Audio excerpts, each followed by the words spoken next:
Hey, it's Peter with the Garden Family. It's April 16th. I'm down in my basement seed starting room. And in this video, I'm gonna go over a few things. First, I'm gonna talk about timing, when we're planning to get these out. We're gonna talk about planting zones and last frost and how that is super important to get this right. And then I'm gonna show you kind of where we are when I started these, where they are now, when I expect them to plant them out. There's a few things we're gonna pot up and I'm gonna show you the process for that. So let's get right to this video. So for those that are new to the channel, our vegetable garden is in Southwest Ohio, zone 6B. So what does planting zone mean, first of all? It basically just tells us what the coldest temperature it will get to in the dead of winter. It actually doesn't tell us when our last frost is, or even how warm it's gonna get. So when we're talking about annual plants, we really wanna talk about last frost. The planting zone is a lot more important for perennial plants to see if they'll live year to year. So our average last frost here is April 23rd. It's 1 week away, but there's two things that you need to know about average last frost dates, and if you don't know, your plants could die.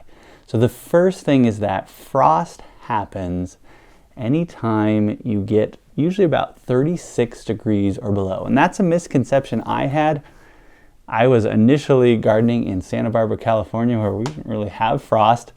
And so when I thought about frost, I really thought about the freezing temperature of water, and I really thought it would happen at 32 degrees. But as you'll see, you'll go out on a 35-degree day, you'll have frost all over your grass. That will kill a plant such as a tomato plant. So the average last frost, really we're looking at temperatures kind of 36 or below, not 32 or below. The other thing that's really important is that it's an average. So if you take that date, you're gonna look it up on Farmer's Almanac or something, and you're gonna say, April 23rd, great, like let's go ahead and put our peppers out. You have about a flip of a coin whether or not you're going to get another frost after that, because it's really just an average. Sometimes it's before, sometimes it's after. So what you're really looking for is the 90% frost-free date. For us, that's May 6th. So really that's kind of the target planting date for these, and you can actually look that one up as well. We'll put a link down in the description so you can look up yours. So let's talk about some of the plants we've already started. So what I have right here are our eggplant. This one is an Orient Express eggplant. And this seed I actually started relatively early. I think this was about March 1st. And the reason is last year, these took a long time to germinate. I thought that would happen again, but they actually germinated right away. A couple weeks later is when I started the rest of the eggplant. So this is basically about 2 weeks behind this one here.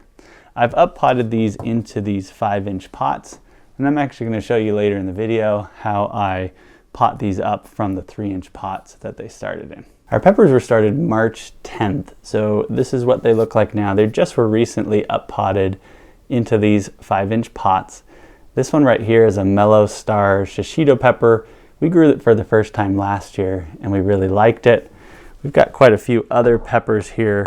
One of the ones I'm kind of excited about right here, this one is a red habanero, but it is heatless. So we don't get that crazy heat of the habanero, but you still have that great flavor. Tomatoes grow a lot faster than eggplant or peppers. So we started these just about 2 weeks ago, around the 1st of April. And we started them in the to-go containers, which I'll show you very soon. And then we've up-potted them into these 3-inch pots. Likely I will have to up-pot them again into the 5-inch pots you saw, probably in a week or so, because these will grow very, very quick. In fact, I'll cut to a few shots of an experiment I did where I started tomatoes from seed and grew it all the way through. I'll also link to that video if you'd like to see that.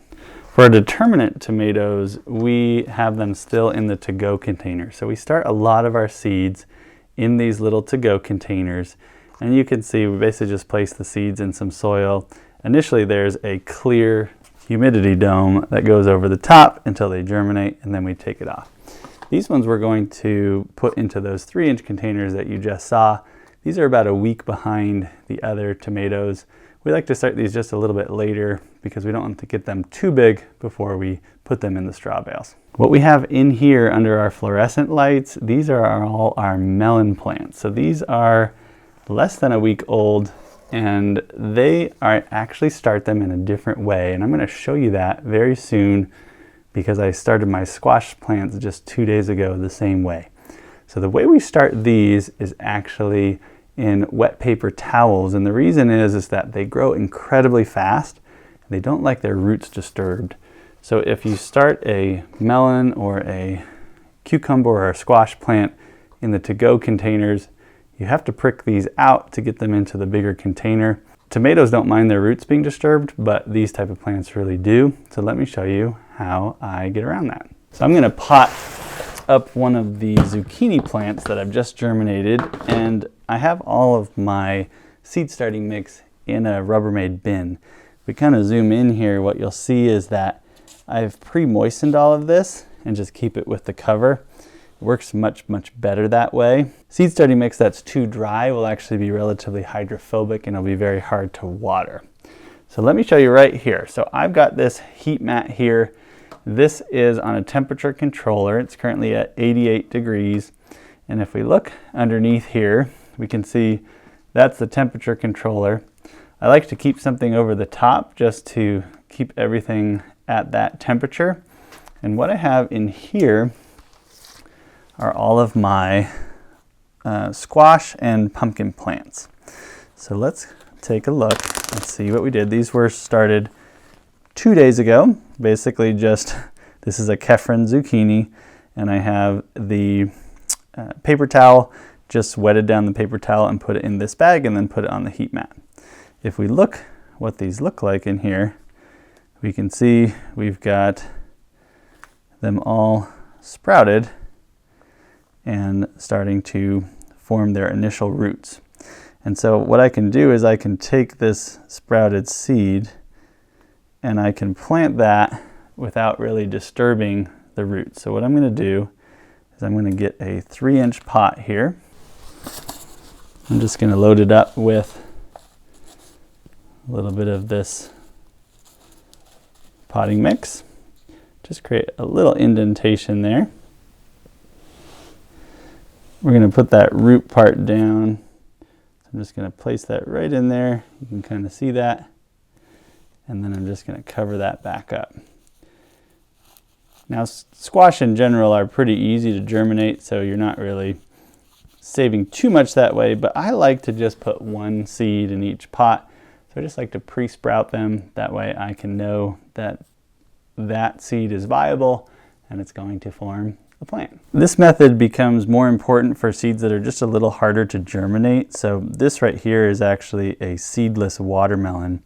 And seedless watermelon in general are much harder to germinate. I don't have any of these germinated right now, but I already did this method with a few others of the same variety, pre-germinated them, and then it allowed me to get a viable seedless watermelon. The reason seedless watermelon are harder to germinate is they're actually sort of a genetic mutant. They're triploid, and so they're just not quite as strong as a regular watermelon, but the added bonus is they don't have seeds. So let me also show you how I pot up these plants. This is a Black Beauty eggplant here, and I'm going to pot it from this 3-inch pot to this 5-inch pot.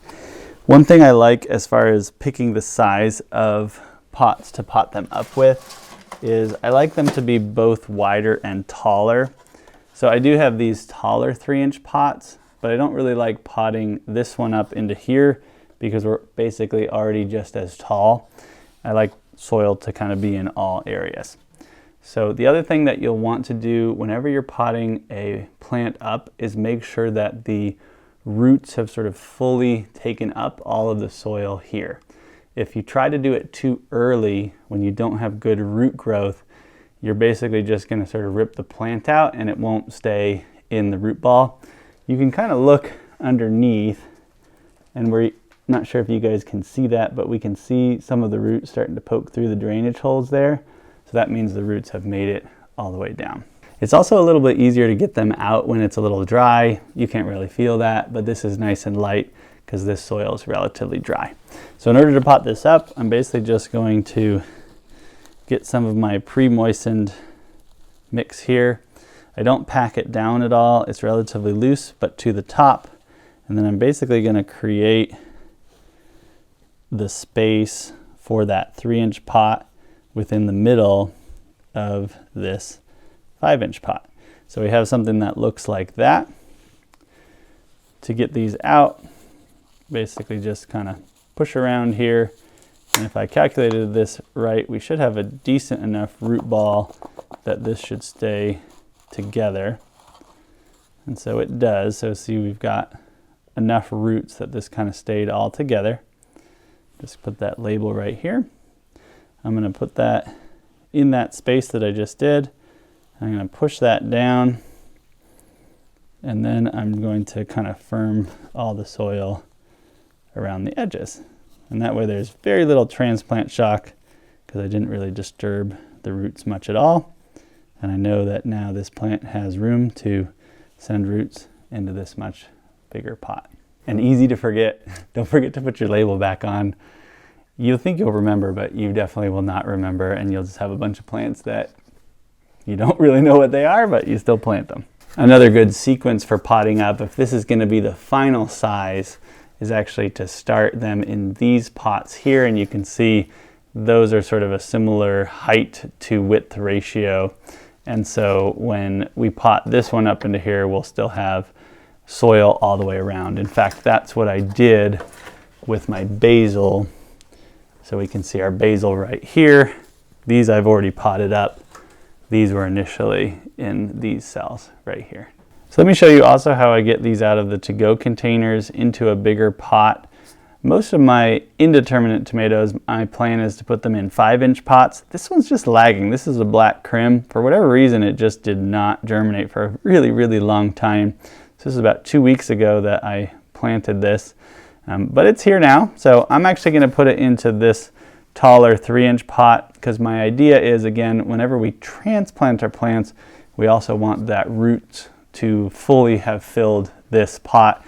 And I think it's a little bit behind, so it probably won't actually fill one of these bigger 5-inch pots by the time we get around to transplanting. So let me show you how I get these out of here. Same thing, just going to fill this up relatively loose with soil. And then when we get these out, I'm just going to turn this over like that. You can see those roots under there. And tomatoes really don't mind at all if their roots are disturbed.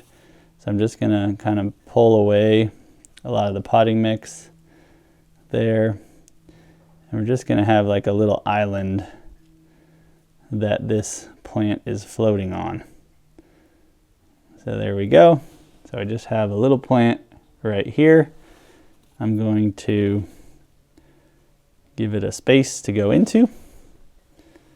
Now if you have a leggy plant, so if the plant is really tall before the leaves come, you can pot it up. This one's not very leggy, so I probably won't pot it up too much, meaning pot it deeper in. So I'm going to place that in there, and you can kind of control the depth. If you don't want it to go farther down, then pack the soil on the outside first, and it won't dip down. If you wanted it to go farther, you'd pack the soil right here, but I don't want that to happen. So I'm just going to pack the soil right around there. Don't forget the label. We talked about that. And then last thing is, I generally will bottom water most of my plants, but right after transplanting, I like to top water. I don't have enough water in here, but basically I like to top water just to allow that water to kind of settle the soil around the new transplant. So just wanted to give you guys a quick update of where we were seed starting mid-April. This is about the busiest time of year that we have coming into that target planting date, which is early May for us here in Southwest Ohio, with an average last frost of April 23rd, a 90% last frost of May 6th, and we're in planting zone 6B. If you guys have any questions I didn't answer, please let me know in the comments. I'm happy to answer them. I hope your seedlings are doing great, and I hope your gardens are going to do even better. Happy gardening, everyone.